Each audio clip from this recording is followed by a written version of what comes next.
I'm Lisa Anselme. I'm a registered nurse. I live in Liquid, Colorado.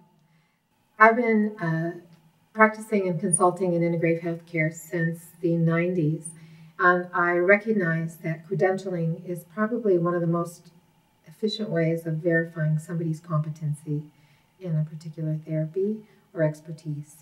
And so I've held credentialing in other types of specialties, such as clinical transplantation and nephrology nursing. And I find that a credentialing and healing touch is probably one of the most priceless credentials that I hold, particularly because it speaks to something that was earned in a very diligent manner. It was a way that measured my true competency in this modality. It truly looked at the evolution and the maturation of myself as a practitioner and as a nurse, particularly as a holistic nurse. Within Healing Beyond Borders, our credentialing process has carried this nursing lineage from the American Holistic Nurses Association, and that I consider as our mothership and as my mothership as a nurse.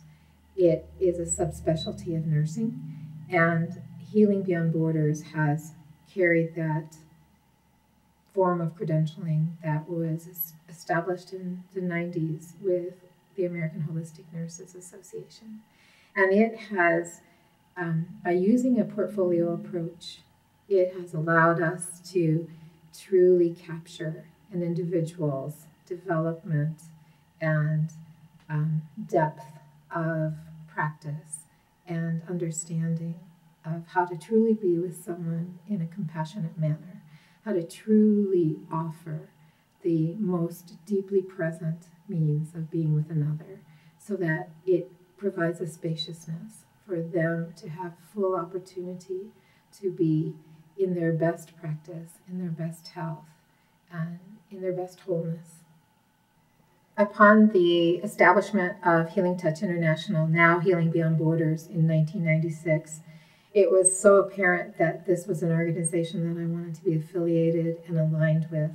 As a nursing professional, as a healthcare professional, and as a basic human being, this organization had the foundation of what it truly is to be a professional and caring individual, with values that are so incorporative of best practice and serious ethics, such as integrity, respect for others, recognizing that we work in accordance with particular standards of practice and ethical codes.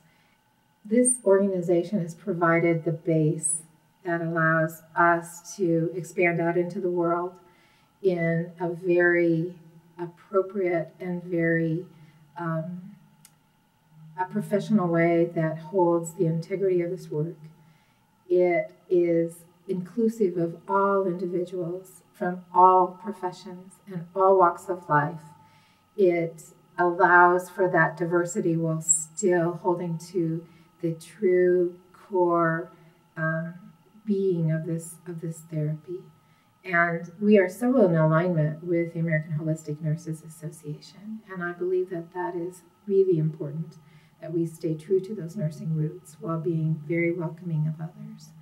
And it has allowed me, I feel that it's my duty and my responsibility to support and give to an organization that has held that structure and that credentialing and that standardized curriculum, so that this work can move out in a pure fashion and adapt into an area with full respect for those that it's working with. So this has been a no-brainer for me to be part of this organization from its inception, just from the time that I first became involved in Healing Touch. It's something that I couldn't consider being any other way but to be participating member and to invite others to do so. From the time that I first began practicing Healing Touch, and that was with great resistance and great hesitancy because it was so new to how I conceived of myself as a nurse. The minute I really recognized what it offered for people in allowing them to become fully collaborative in being a person on the path of journey of health and healing. I realized as a nurse, it was negligent of me to not offer this to everybody that was entrusted to my care, because it allowed us, each of us, an opportunity to fully embrace the absolute best potential in that individual. They always had the opportunity to say, no, thank you. And they also had the opportunity to say, let's take this journey together. From the beginning, I was drawn into Healing Touch because of family and loved ones who were in need of a broader healthcare opportunity. And it has been part and parcel of my professional practice since the early 90s, from the minute I took my very first class. And it has been probably the foundation and the heart and the soul of how I've been able to be in better relationship and better support of those that are so deeply important to me personally, the loved ones and my family members. It has been an anchor for us in a place of hope in times of great distress. And the ability to offer that, and then the ability to have that for others, has been immeasurable.